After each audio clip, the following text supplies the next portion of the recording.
തെരഞ്ഞെടുപ്പ് വിജയത്തിന് ശേഷം ആദ്യം പണക്കെടുത്തിയതാണ്. ഞങ്ങളൊക്കെ കണ്ട് നന്ദി അറിയിക്കാൻ വേണ്ടിയിട്ടാണോ?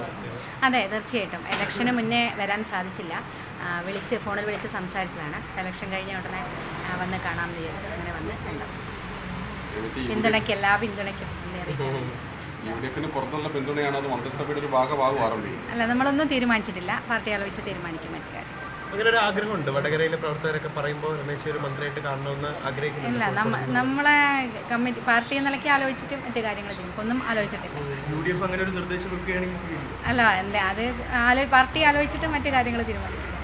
ഒരു കാര്യം, ഈ മുഖ്യമന്ത്രി സ്ഥാനവുമായി ബന്ധപ്പെട്ടുകൊണ്ട് പല ആശയവിനിമയങ്ങളും നടക്കുന്നുണ്ട്. അപ്പോൾ ആർമിക്ക് അക്കാര്യത്തിൽ വല്ല അഭിപ്രായമുണ്ടോ? കാരണം പലരുടെയും പേര് കേൾക്കുന്നുണ്ട് മുഖ്യമന്ത്രി സ്ഥാനത്തേക്ക്. അല്ല, കോൺഗ്രസ് ആരെ തീരുമാനിക്കുന്നോ അത് പൂർണ്ണമായിട്ടും അംഗീകരിക്കും. അല്ലാണ്ട് മറ്റ് അഭിപ്രായങ്ങളില്ല. കോൺഗ്രസ് ആണ് തീരുമാനിക്കുന്നത്, കോൺഗ്രസ് തീരുമാനിക്കും.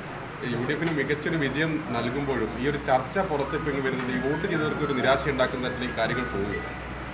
അതൊക്കെ സ്വാഭാവികമായിട്ട് കുറേ വരുന്ന അനാവശ്യ ചർച്ചകളാണ്. അതിലൊന്നും ഒരു കാര്യവുമില്ല. വളരെ കൃത്യമായി ഏറ്റവും നല്ല മികച്ച വിജയമാണ് ഉണ്ടായിരിക്കുന്നത്. 102 സീറ്റിൽ UDF പിടിച്ചു എന്ന് പറയുന്നത്, പ്രത്യേകിച്ചും പാർട്ടിയുടെ ഏറ്റവും ശക്തമായ കേന്ദ്രങ്ങളിൽ, രക്തസാക്ഷികളുടെ ഗ്രാമങ്ങൾ, കയ്യൂരും കരിവള്ളൂരും ഉൾപ്പെടെയുള്ള ഗ്രാമങ്ങൾ, അവിടെ പാർട്ടിക്ക് അടിപതറി എന്ന് പറയുന്നത് പാർട്ടിക്കാർ മുഴുവൻ കൈപ്പത്തിക്ക് വോട്ട് ചെയ്തു എന്നാണ്. അതാണ് നമ്മൾ കാണേണ്ടത്. അരിവാളും മുട്ടിയുമല്ലാതെ മറ്റൊരു ചിഹ്നത്തിന് വോട്ട് ചെയ്യാൻ താല്പര്യമില്ലാത്ത പാർട്ടിക്കാർ, കമ്മ്യൂണിസ്റ്റുകാർ, അതാണ്. അങ്ങനത്തെ ആളുകൾ കൈപ്പത്തിക്കും കോണിക്കും വോട്ട് ചെയ്യാൻ തയ്യാറായി എന്ന് പറഞ്ഞാൽ അത്രയേറെ പാർട്ടി വിരുദ്ധത, ഈ ഭരണവിരുദ്ധത, ഈ നേതാക്കന്മാർക്കെതിരായിട്ടുള്ള വികാരം വളരെ കൃത്യമായി അണികളിലുണ്ട്. അതുകൊണ്ടാണ് ഈ തരത്തിലേക്ക് വോട്ടിംഗ് വന്നത്. വലിയ ഭൂരിപക്ഷത്തിൽ ജയിച്ച സ്ഥലത്തിലെല്ലാം വലിയ ഭൂരിപക്ഷത്തിലാണ് വിജയിച്ചത്. അതേ സ്ഥാനത്ത് LDF ജയിച്ച സീറ്റുകളിലൊക്കെ ചെറിയ ചെറിയ ഭൂരിപക്ഷത്തിലാണ് LDF നാമമാത്രമായി കിട്ടിയൊരു സാഹചര്യം ഉണ്ടായത്. അപ്പോൾ അത്രമാത്രം ശക്തമായ ഭരണവിരുദ്ധ വികാരമുണ്ട്. ജനങ്ങൾ എതിരാണ്. പാർട്ടിയുടെ ഇന്നത്തെ പോക്കിനെതിരെ CPM-ലെ അണികൾ തന്നെയാണ് അതിശക്തമായിട്ട് വോട്ട് ചെയ്തിരിക്കുന്നത്. മന്ത്രിസഭയിലേക്ക് വരുന്ന കാര്യത്തിൽ എന്തായിരിക്കും ചർച്ച നടത്തി തീരുമാനമൊക്കെ എടുക്കുക? അതൊക്കെ പാർട്ടി ഉചിതമായ സമയത്ത് തീരുമാനിക്കും. പിണറായി അടക്കം ഇപ്പൊ എന്തായാലും വേണ്ടെന്നില്ല. പാർട്ടി ആലോചിക്കും അടക്കം കാര്യങ്ങളൊക്കെ. UDF സമീപിച്ചോ? ചർച്ച നടത്തിയോ? ഒഫീഷ്യലായിട്ട് ഒരു ചർച്ച നടത്തിയില്ല. ഏറ്റവും ഒടുവിലത്തെ ഒരു നിയമസഭാ സമ്മേളനത്തെ കുറിച്ച് പറയുമ്പോൾ നിങ്ങൾ വളരെ കുറച്ച് ആളുകൾ മര്യാദയ്ക്ക് സംസാരിക്കാൻ പോലും പറ്റാത്ത സാഹചര്യം ഒക്കെയാണ് ഉണ്ടായിരുന്നത്. ഇനിയിപ്പോൾ വരാൻ പോകുന്നത് 102 അംഗങ്ങളാണ് ഒരു ബ്ലോക്കിൽ നിന്ന്. ഇപ്പോൾ മുഖ്യമന്ത്രി പിണറായി വിജയൻ അടക്കം പ്രതിപക്ഷത്തിരിക്കുന്ന സാഹചര്യമൊക്കെ ഉണ്ടാവുന്നു. അങ്ങനെയൊക്കെ ഒരു എക്സൈറ്റ്മെന്റ് ഉണ്ടോ ആ നിയമസഭയെക്കുറിച്ച് ഓർക്കുമ്പോൾ, ആ സഭാദിനങ്ങളെക്കുറിച്ച് ഓർക്കുമ്പോൾ? തീർച്ചയായിട്ടും. കഴിഞ്ഞ ഈ 5 വർഷവും ഞങ്ങളുടെ ശബ്ദങ്ങളെ അടിച്ചമർത്താൻ വേണ്ടിയിട്ട് അപ്പുറത്ത് 99 ആളുകൾ നടത്തിയ ശ്രമങ്ങളുണ്ട്. 41 പേർ അപ്പോഴത്തെ ആ സമയത്തും ഇപ്പുറത്തുണ്ടായിരുന്നു. ഇപ്രാവശ്യം 35 പേർ മാത്രമേ ഉള്ളൂ. അപ്പം പക്ഷേ ഞങ്ങൾ ഒരു കാരണവശാലും അവരുടെ പ്രതിപക്ഷത്തിൻ്റെ ശബ്ദങ്ങളെ അടിച്ചമർത്താൻ തയ്യാറാവില്ല എന്നുള്ളത് UDF-ന്റെ ഒരു പ്രത്യേകതയാണ്. അവിടെ തികഞ്ഞ ജനാധിപത്യപരമായിട്ട് അവർക്ക് പറയാനുള്ളത് കേൾക്കാനും അവരുടെ വിമർശനങ്ങൾ ഉൾക്കൊണ്ടുകൊണ്ട് മുന്നോട്ട് പോകാനും ഏറ്റവും ശക്തമായ ഭരണം ജനങ്ങൾക്ക് വേണ്ടി കാഴ്ചവെക്കാൻ വേണ്ടിയിട്ടുള്ള ഒരു ഭരണമായിരിക്കും UDF-ന്റെ നേതൃത്വത്തിൽ ഉണ്ടാവുക. അതിന് UDF നേതൃത്വം ശ്രമിക്കുമെന്ന് തന്നെയാണ് ഞാൻ പ്രതീക്ഷിക്കുന്നത്.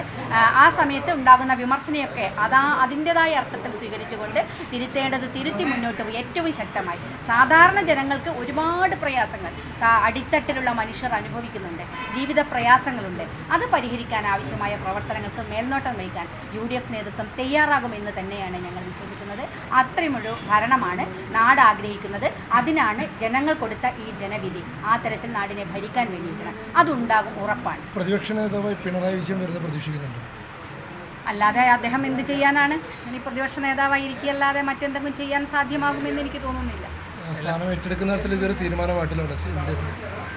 സത്യത്തിൽ പിണറായി വിജയൻ ചെയ്യേണ്ടത് ഇതിൻ്റെ ഈ പരാജയത്തിൻ്റെ ധാർമ്മിക ഉത്തരവാദിത്തം ഏറ്റെടുത്തുകൊണ്ട് രാജിവെക്കുകയാണ് വേണ്ടത്. പ്രത്യേകിച്ചും പിണറായി പോലുള്ള ഒരു സ്ഥലത്ത് ധർമ്മടം മണ്ഡലത്തിൽ 6 തവണയാണ് ലീഡ് പിറകോട്ട് പോയത്, ഇത് കുറഞ്ഞത്. അപ്പം അത്തരത്തിൽ ഒരു സത്യത്തിൽ അത് പരാജയപ്പെട്ടതാണ്. വിയർക്കുന്ന കാഴ്ച നമ്മൾ കണ്ടു.